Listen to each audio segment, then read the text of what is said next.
Aleluia. Glória a Deus. Quando nós falamos de o que Deus pode fazer, às vezes no natural pensamos assim: mas será que isso o Senhor pode fazer? E quando a gente pergunta para as pessoas assim: o que você acha que é o maior milagre que a Bíblia relata? Interessante que muitas vezes as pessoas têm a maioria dizendo: é o milagre da ressurreição. Quando o Senhor, Ele coloca vida aonde já não existe mais o que? Vida. Mas nós estamos falando de uma morte natural, uma morte física. Mas tem muitas pessoas que elas estão há muito tempo vivendo uma vida medíocre, vivendo uma vida fora dos planos de Deus. E o Senhor, Ele quer falar ao nosso coração para que tanto para nós ou como através de nós podemos crer que o Senhor pode restaurar completamente o seu projeto de vida. Às vezes a pessoa pode falar assim: não, eu estou vivo. Mas quem não está no centro da vontade de Deus, ele não está plenamente vivendo a vida abundante. Então ele não está vivendo o melhor de Deus. Ele está respirando, ele está comendo, ele está trabalhando, mas ele não está vivendo o melhor de Deus. E muitas vezes, quando vimos pessoas que estão numa situação crítica a nível de saúde ou financeira ou de problemas familiares, elas falam assim: eu já não tenho paz para viver porque as coisas não acontecem na minha vida. E eu quero te dizer com certeza, não é por causa de Deus, porque Deus, Ele estabeleceu um plano para nós, e esse plano pode se cumprir em nome de Jesus. Você crê que o plano de Deus na sua vida pode se cumprir? Quem crê nisso, diga glória a Deus. Aleluia. Eu quero iniciar com duas passagens. A primeira em Hebreus 4:12, está escrito: pois a palavra de Deus, ela é viva e eficaz. Por isso nós precisamos declarar a palavra, nós precisamos profetizar através da palavra. E ela é mais afiada que qualquer espada de dois gumes. Ela penetra até o ponto de dividir alma e espírito, juntas e medulas, e julga os pensamentos e as intenções do coração. Então o Senhor, Ele nos mostra através deste versículo que a palavra, ela abre o nosso entendimento. O Espírito faz com que esta palavra, ela entre no nosso coração, e ela germine, e ela floresça, e nós passamos a adquirir algo que nós chamamos de temor e também de fé. Fé é a certeza das coisas que nós não vemos, mas nós aguardamos, porque sabemos que a única fonte é Jesus, e Jesus se manifesta através da sua palavra. E nós precisamos nesta manhã abrir o nosso coração para que esse Espírito discirna em nós aquilo que é a vontade de Deus, para que esse plano se cumpra na plenitude, na sua totalidade. Quem já leu o livro ou estudou a história de Jó aqui? Levanta a mão. Amém? No livro de Jó, no capítulo 5, verso 8 e 9, está escrito: quanto a mim, eu buscaria a Deus, e a Ele entregaria a minha causa.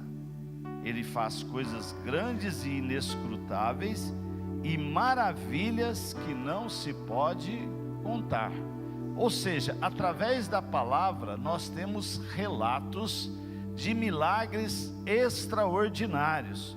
E aqui o autor está dizendo: quanto a mim, eu tenho uma solução. E qual que é a solução que ele apresenta? Buscar a Deus. vezes as pessoas gastam tanto tempo, né, no seu dia, e às vezes o tempo que ela reserva para o seu relacionamento com Deus, através da leitura da palavra, através do louvor, através da oração, através do devocional, é um tempo diminuto. Pasmem, tem pessoas que estão há anos na igreja e não têm vida de devocional. Tem muitas pessoas que elas estão na igreja e elas vivem de ouvir falar, mas o Senhor quer produzir em cada um de nós experiências. Você pode repetir comigo? Fala: meu Deus, Ele quer gerar experiências na minha vida, experiências do sobrenatural. Amém? Então, quando esses dias eu falei assim que eu tinha um sonho quando eu era jovenzinho, ou no final da minha adolescência. Eu falava: eu quero ter uma moto. Quem acha que ter uma moto é um sonho difícil demais de se cumprir? Não. Uma moto, você vai lá, depende da moto, né? A Mariane falou, se for uma 1000 cilindrada, 1200 cilindrada, né? Tá vendo tanto que eu sou diminuto no meu raciocínio? Eu já estava pensando numa CGzinha 125, lá da minha época, né? Mas é o que eu estava pensando, meu sonho era uma CGzinha. Hoje eu nem sei se tem 125 cilindrada mais. Mas por quê? Porque nós imaginamos coisas de acordo com a nossa capacidade de momento. Eu pensava duas coisas: Deus, será que o Senhor vai me dar uma esposa? Eu falei: mas é difícil arrumar uma esposa? E agora, hein? É difícil arrumar uma esposa? Eu quero falar para você, igual a minha é. A Mariene é a melhor esposa que o Senhor podia me dar, amém? Agora, quem está do lado da sua esposa fala assim: não, a minha que é a melhor esposa, né? Se fosse o marido que estivesse pregando aqui, ele ia falar: é bom que seja, né?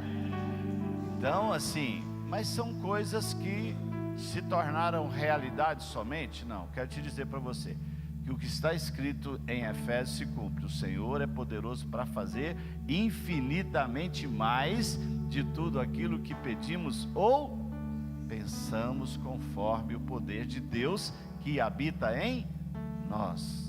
Então, o poder de Deus, Ele quer se manifestar nas nossas vidas, em nome de Jesus. Então, nós muitas vezes precisamos das respostas, fazemos as nossas cartelas, colocamos os nossos alvos, mostramos para Deus a nossa carta com objetivos, planos, projetos, e nós queremos que Ele se realize.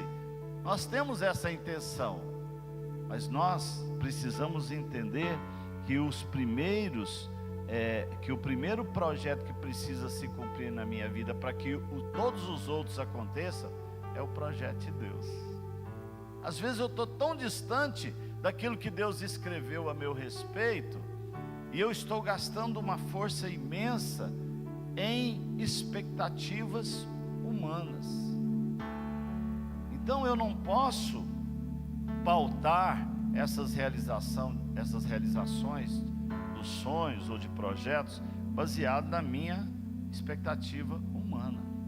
É importante que Deus fale conosco, amém? Vamos ler um texto aqui, o quanto o Senhor, através da sua palavra, Ele discorre em várias frentes, e nós vamos navegar dentro daquilo que o Senhor está falando conosco. No livro de 1 Pedro, capítulo 5, do verso 5 ao 7. 1 Pedro, capítulo 5. Deixa eu abrir aqui na minha Bíblia também. Então, igual a Mariane falou, a gente fica mal acostumado aí com a questão do monitor, né? Então, 1 Pedro, capítulo 5,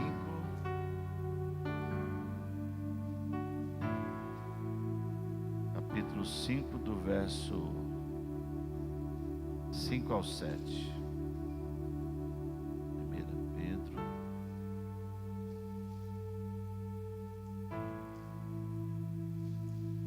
capítulo 5, do 5 ao 7. Da mesma forma, jovens, sujeitem-se aos mais velhos. Sejam todos humildes uns para com os outros, porque Deus se opõe aos orgulhosos, mas concede graça aos humildes. Portanto, humilhem-se debaixo da poderosa mão de Deus, para que Ele os exalte no tempo devido. Lance sobre Ele toda a sua ansiedade, porque Ele tem cuidado de vocês. Quando nós pegamos este texto de 1 Pedro, e a gente faz isso muito no curso dos homens, para as pessoas, para os homens sublinharem aquilo que mais chama atenção, e nós separamos algumas coisas dentro desses 3 versículos, que são estratégias de Deus para nós termos essas realizações, ou para alcançarmos as nossas respostas. Quem precisa das respostas vindas de Deus aqui? Porque se as respostas não vêm de Deus, ela vem de outra fonte, e essas respostas podem ter prazo de validade. Você pode pedir comigo? Fala assim: as respostas vindas de Deus não têm prazo de validade.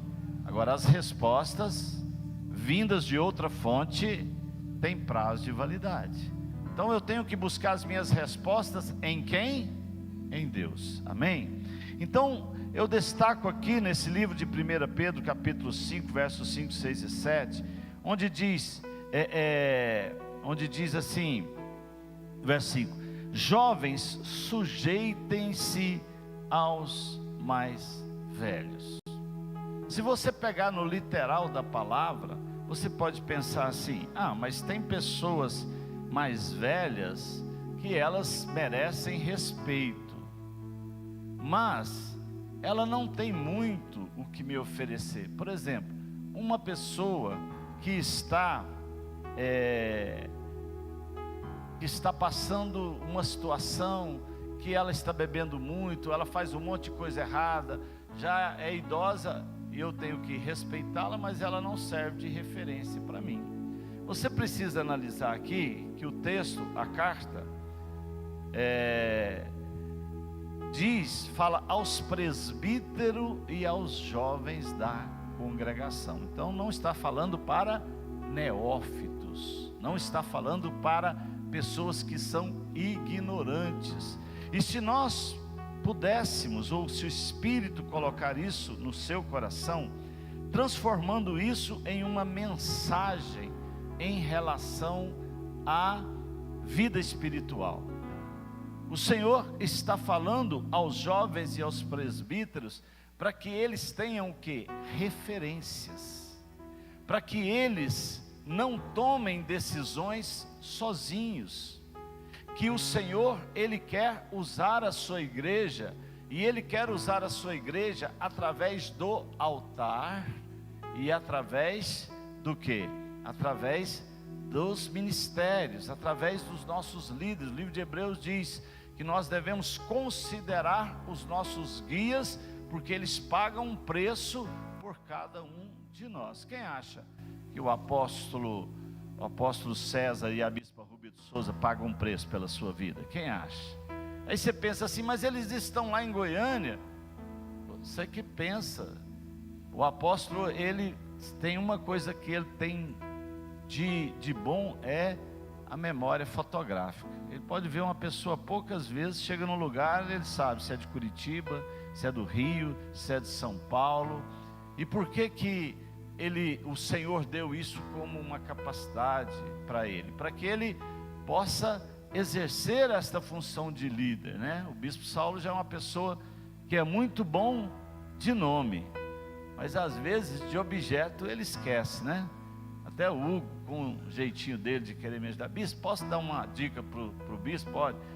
O senhor sempre guarda a chave do lado esquerdo no bolso, e vai virar uma rotina, e o senhor sempre, em vez de o senhor falar: bispo, outra minha chave, o senhor já, a primeira coisa que o senhor faz, o senhor põe a mão no bolso e a chave está lá. Agora, se eu não der crédito, eu vou continuar colocando a chave em qualquer lugar. Então Deus pode ter usado, levantado a vida do Hugo em situações assim? Claro que pode. E nós temos que considerar. Mas dentro de um contexto espiritual, nós precisamos de quê? De sermos submissos. Tem uma coisa que às vezes é difícil para as pessoas, é entender sobre hierarquia espiritual. E isso é um erro grave, porque quem dá é Deus. O pastor Amarildo chegou a pastor. Não, ele teve os frutos para serem pastores. A igreja vai reconheceu ele, a Cleide, depois que ele já tinha o quê? Resultados, frutos. Então, nesse primeiro momento, a palavra que nós destacamos em 1 Pedro é submissão. Presbíteros, jovens, vamos falar, igreja de Curitiba, prestem atenção nos direcionamentos que são o quê? Dados. Quando começa o ano, nós temos um ano profético. Depois nós temos os propósitos de quartas-feiras, de sete dias em seguida, como o desafio de Elias. Isso vem do trono. Então muitas vezes nós fazemos as coisas do nosso jeito. Mas eu preciso fazer? Claro que não. Claro que não. Mas você vai receber a colheita mediante a sua o quê? Semeadura. Então, sede submissos. Veja a maturidade espiritual que pode contribuir com o seu crescimento. Uma outra coisa aqui fala sobre a humildade. Ainda no verso 5 diz: sejam todos humildes uns para com os outros, porque Deus se opõe aos orgulhosos, mas concede graça aos humildes. O que você acha que é humilde, pastora Cleide? O que é uma pessoa ser humilde? Se você resumir isso em uma palavra, o que é uma pessoa ser humilde? Vou deixar você pensando. O que é uma pessoa ser humilde, Dilceia? É bem pobrezinha? Não.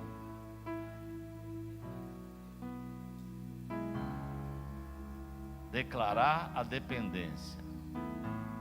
Tá certo. Quando nós falamos dos mandamentos, o Senhor diz que nós temos que amar o nosso Deus de todo o nosso coração, de toda a nossa força, de todo o nosso entendimento.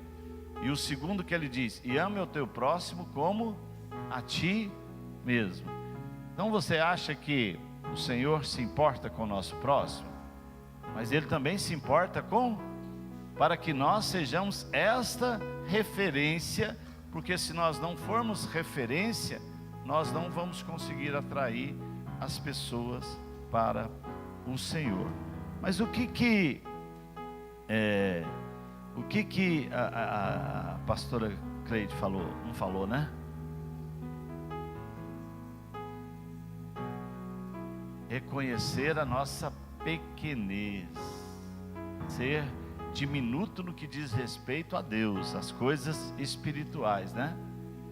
Então, usando um vocabulário que o povo usa muito, eu não posso me achar espiritualmente, mas eu não posso me achar de forma alguma. Mas quando eu não me acho espiritualmente, eu aprendo a palavra e coloco em prática na minha vida. Ou seja, se eu não me acho espiritualmente, eu também não vou me achar o quê? Naturalmente, porque a Bíblia diz que o Senhor resiste aos soberbos. Então nós temos que declarar essa dependência total. Então nós precisamos prestar atenção onde o Senhor nos plantou. Não existe lugar melhor para Deus trabalhar em nós, se não na igreja. Quem já ouviu falar assim, a escola da vida? Esse aí é tupetudo, é bicudo, deixa que a vida vai ensinar ele, né? Então é muito melhor eu aprender através da palavra e na igreja do Senhor, que é a casa da provisão, do que eu aprender, como diz o outro, com a vida. Por quê? Porque as referências da casa de Deus, elas têm notoriedade e têm o quê? Frutos. Agora, quais são os frutos das pessoas que não caminham com Deus? Quais são os frutos? O cara é rico demais. Isso é motivo para ser referência para você? O cara é rico demais. Você sabe como é que ele adquiriu essa riqueza? E mesmo se ele até tem uma boa criação, uma pessoa honesta, mas o padrão do mundo é totalmente fora do padrão de Deus. No curso de homens nós estávamos conversando que tem pais que de repente fala assim: eu vou trazer a minha filha para namorar dentro de casa, desta forma globalizada, porque se eu fizer isso, eu estou protegendo o meu filho ou a minha filha. Vocês acham que está certo isso? Perto do pai e da mãe pode fazer qualquer coisa fora da palavra? Só porque está perto do pai e da mãe? Não. Os olhos de Deus estão em todo o lugar. Então, ensina o seu filho no caminho que ele deve andar, e quando ele for crescendo, ele não se desviará deste caminho. Mas ele precisa ter esta referência em casa, de vida com Deus. Aí nós podemos, ser essa referência. Dentro da questão congregacional, o apóstolo, a bispa Rúbia, é uma referência. E não é uma referência somente para nós bispos, ou para nós da liderança. O apóstolo César Augusto hoje, ele é uma referência do meio cristão em todo o Brasil. É uma pessoa que ela é chamada para intervir, ser ouvido em relação a várias coisas do nosso país. Por que que ele, mesmo numa esfera natural, ele é chamado para ser ouvido? Porque ele se tornou uma referência em Deus. Agora deixa eu fazer uma pergunta: na sua casa tem quantas referências? Lá em casa tem 2 referências. Eu e a Mariene só tem 2, né? Eu creio que eu sou uma referência para a Mariene, e a Mariene é uma referência para mim. Mas todas as casas são assim? Todas as casas são assim? Todos os integrantes da casa são essa referência? Às vezes não.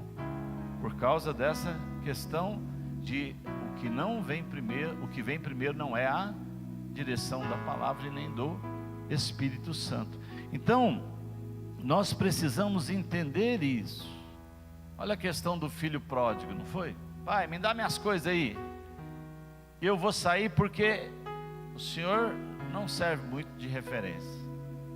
Aí ele saiu e fez o quê? Como diz o ditado aí, ele quebrou deu com a cara no muro, deu com a cara no poste. Mas o que o Espírito fez na vida dele? Fez com que ele voltasse. Deus fez com que ele voltasse. E para que ele pudesse ter essa atitude, nós vamos achar uma terceira palavra nesse texto, que fala sobre o quê? Sobre se humilhar. Se humilhar para o Pai, se render diante do governo e da majestade de Deus. Olha o verso 6: portanto, humilhem-se. Humilhem-se. Quem falou da pequenez quando trouxe a definição? Coloque o Senhor no tamanho que Ele é, e você se apresente na sua limitação, para que Ele possa te capacitar, porque toda fonte de sabedoria vem de Deus, vem do Espírito Santo, amém? Então nós precisamos nos humilhar, nos prostrar, nos render. Aí fala, portanto, humilhem-se debaixo do quê? Debaixo do quê? Se nós pudéssemos, né? Se nós pudéssemos, não, nós podemos. Mas gerar um título bem legal para a ministração seria: Sob a poderosa mão de Deus. O que quer dizer sob? O que quer dizer sob? Por baixo. Eu falo muito isso para os meus pastores. Você está com vida com Deus? Você entende da sua consagração, da sua retidão com a palavra?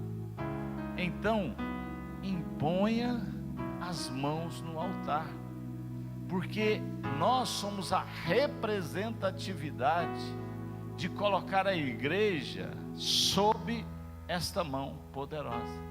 Então, quando eu vou ministrar cura sobre alguém, quando eu vou ministrar libertação sobre alguém, quando eu vou ministrar sobre a vida de alguém, e eu imponho as mãos na cabeça, não é na minha força, não é na minha humanidade, é quem eu sou como vaso de Deus. Aquela mão que está sobre a sua cabeça não é a sua mão, você tem que entender, é a figura da própria mão de Deus. Mas a Bíblia fala sobre impor as mãos de forma o quê? Indevida. Existe esse risco? Sim. Eu não sou de Paulo, eu não sou de Apolo. Eu conheço quem? Jesus. Agora, eu sou vaso. Quem quer ser vaso transbordante do Senhor aqui? Então, quando diz sob, debaixo da poderosa mão de Deus, sob a poderosa mão de Deus, é que esse plano de Deus, na sua essência, vai acontecer na minha vida, em nome de Jesus. Por que que a arca de Deus, ela ficou durante tanto tempo na casa de Abinadab? A arca de Deus estava lá, não estava? Mas o que eles fizeram da arca? Eles pegaram a arca e colocaram na prateleira. O que é você colocar a arca na prateleira? É você se relacionar com Deus na horizontal. Quando você coloca a soberania da presença e do poder, você se coloca debaixo desta mão. O negócio da minha cabeça, assim, em relação a isso, que quando José foi levar os dois filhos para serem abençoados, né? Ele colocou o quê? Um do lado para que a mão direita do pai ministrasse na cabeça de um, e ele colocou o outro lado. E aí o pai fez ao contrário, e ele tentou consertar a mão. Ele falou: estou morrendo, mas não estou gagá não, hein? Eu sei a bênção que eu quero liberar sobre os filhos de José. Quem lembra o nome dos filhos de José? Efraim e Manassés. Então, quando a bênção é liberada, a bênção ela é liberada do trono. Quando Deus dá uma direção profética para o apóstolo, ela é liberada do trono. Por exemplo, o projeto ID, né? Foi uma situação muito interessante, quando o apóstolo falou assim: nós vamos fazer o ID nos shoppings, né?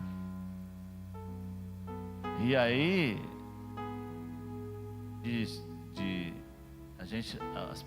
nós bispos não vamos fazer. Não, bispo, eu acho que não deve.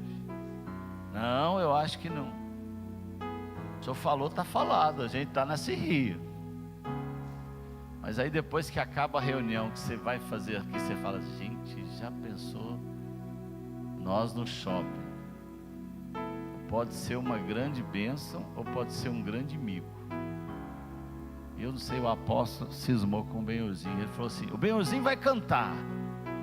Eu falei: não dá para tocar, apóstolo, em vez de cantar? Não, eu já conversei com ele, ele vai tocar, ele vai cantar. Tá bom, mas os testemunhos que aconteceram através dessa ousadia apostólica é algo sobrenatural. Alguém comentou aqui, onde nós fomos aqui no Shopping Cidade, que tinha um dos seguranças e ele estava cantando.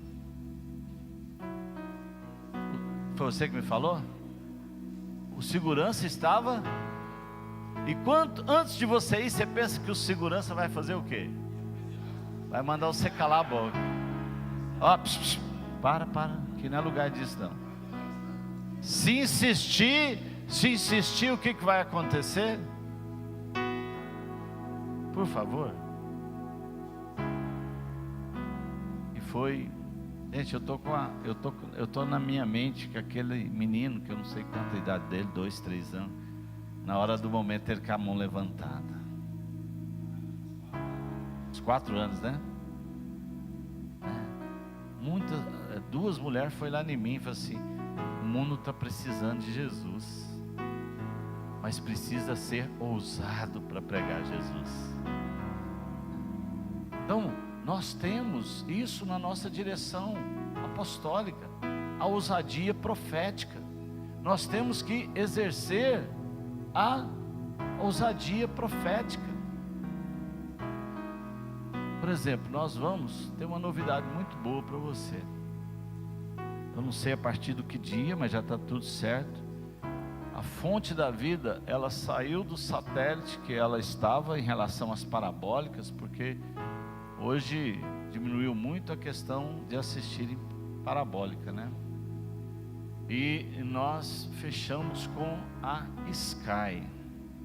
São 12 milhões de casas que têm assinatura da Sky no Brasil. Aqui no Paraná, nós temos em média, em todo o estado do Paraná, 600 mil casas que têm assinatura da Sky. E ainda vai para as parabólicas, porque o satélite permite isso. Aí você fala assim: mas será que resolve? Será que adianta evangelizar também na parte televisiva? Tem um casal que era de um estado e ele assistia os nossos programas na Gospel de São Paulo. Ele tinha a igreja dele, mas ele gostava muito de assistir o apóstolo. E o que aconteceu? Ele mudou para uma cidade que não tinha a igreja dele, mas tinha qual igreja? A Fonte. Aí, não tendo a igreja dele, onde é que eles foram procurar? Porque havia unção naquela programação, havia poder de Deus naquela. Então o apóstolo, ele enxerga aonde nós não conseguimos enxergar. E aí, como eu disse, depois da reunião, alguns falaram assim: apóstolo, foi um sucesso, mas eu posso confessar para o senhor um erro meu? Eu estava morrendo de medo. E aí, é compreensível. Quem já viu o pastor Amarildo sem gracinha? Quem já viu o pastor Amarildo sem gracinha? Com essa, oi, hã? Mas pensa, vou perguntar ao André. O André conhece mesmo. O pastor Amarildo está sem gracinha? Hã?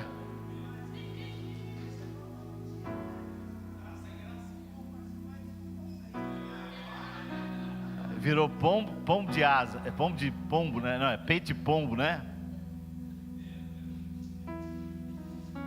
Gente, nós estivemos no Barra Shopping, no Rio de Janeiro, que é o shopping mais elitizado do Rio, é esse? No Shopping Morumbi.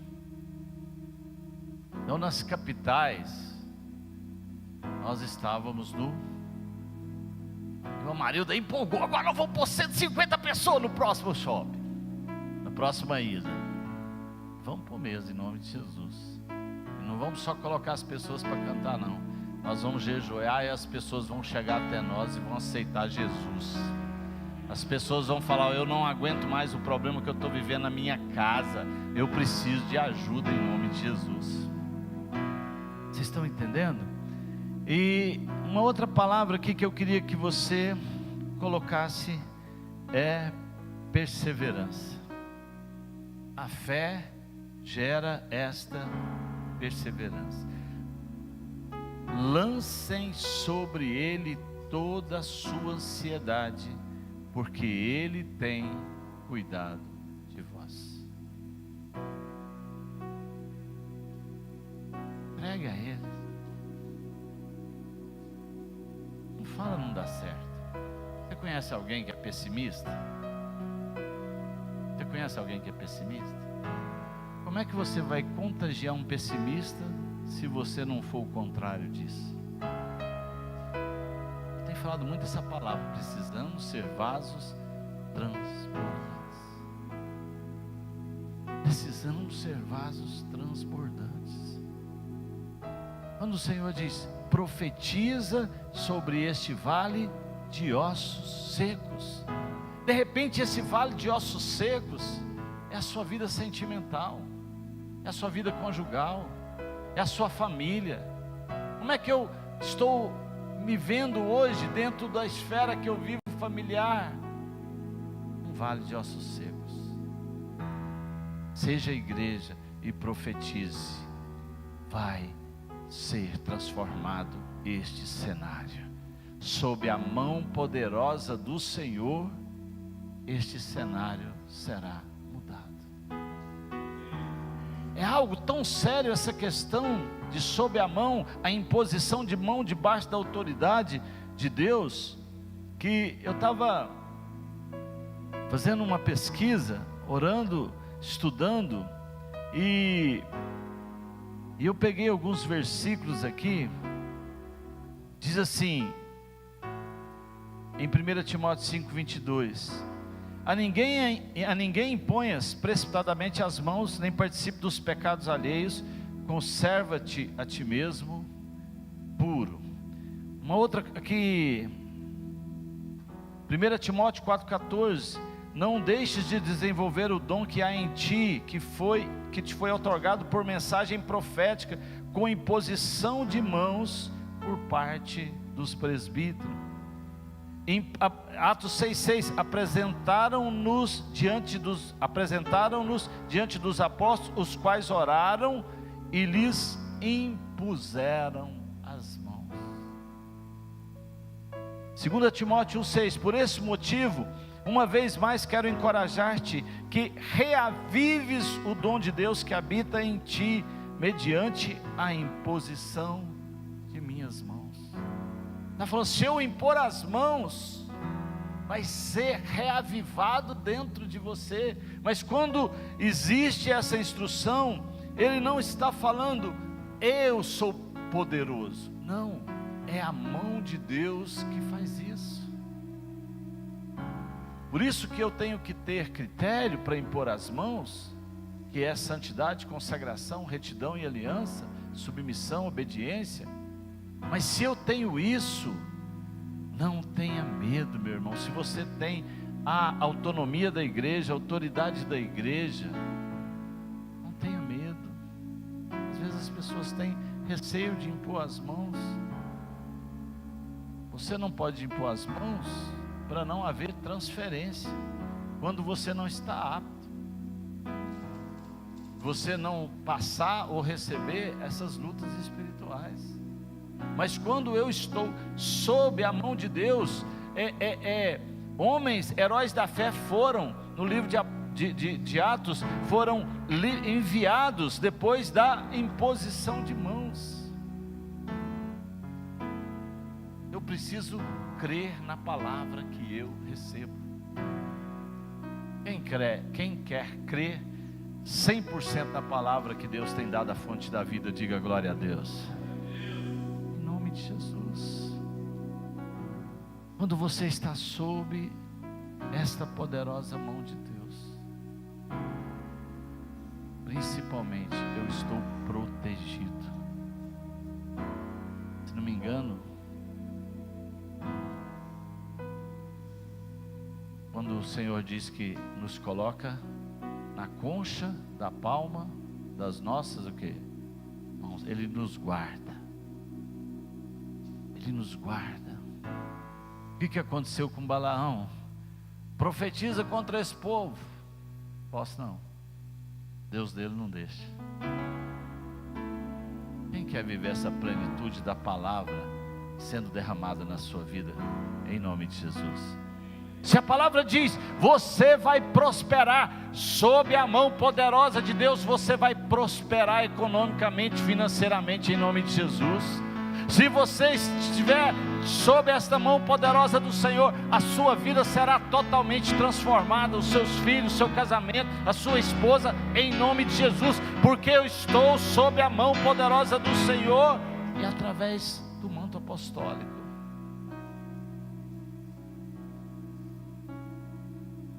Deus na prateleira, meu relacionamento é o quê? Horizontal. Deus no trono, o meu relacionamento é na vertical.